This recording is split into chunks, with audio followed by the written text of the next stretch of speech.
पहले तो मैं सोनम वांगचुक जी और उनके साथियों का जो हंगर स्ट्राइक पर बैठे हैं उनका दिल से समर्थन करता हूँ और उनको इस कार्य के लिए बहुत बहुत बधाई देता हूँ। लेकिन एक आपसे गुजारिश और प्रार्थना भी करता हूँ, ये गूंगे बहरों की सरकार है और यहाँ आपकी आवाज़ सुनाई नहीं दे रही है उनको और ना ही सुनी जाएगी।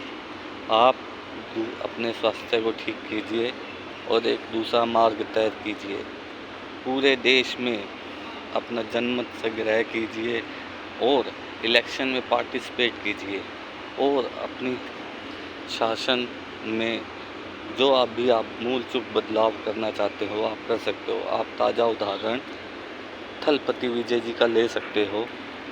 विजय जी जैसे कि सत्ता में आते ही अभी 2 महीने हुए हैं उनको और अपने शासन में मूल चूक बदलाव कर रहे हैं और जनमत को भी बहुत प्रभावित कर रहे हैं।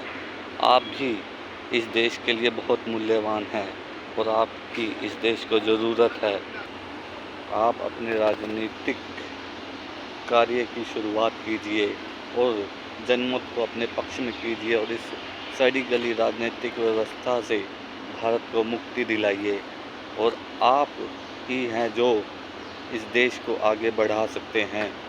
आप इलेक्शन में पार्टिसिपेट कीजिए और सत्ता में आइए, फिर लोगों के लिए जो भी आप करना चाहते हैं और इस देश के लिए जो भी आप कार्य करना चाहते हैं आप उस तरफ आगे बढ़िए।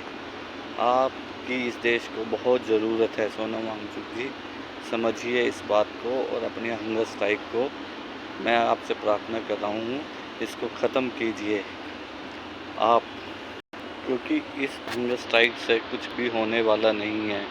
आप समझ सकते हैं क्योंकि आपने अन्ना हजारे जी का आंदोलन भी देखा होगा और लोकपाल जी की स्थापना भी देखी होगी, लेकिन अब लोकपाल का कोई भारत में नाम भी नहीं जानता है। सिर्फ सीबीआई और ईडी की रेडें पड़ रही हैं। आप अच्छी तरह इस राजनीतिक व्यवस्था को समझिए और इसमें आपको इस देश को साफ करने के लिए राजनीति में आना ही होगा। तभी इस देश में कुछ बदलाव आ सकता है जब अच्छे लोग और अच्छी सोच के साथ राजनीति में आएंगे और लोगों की भलाई के लिए कार्य करेंगे।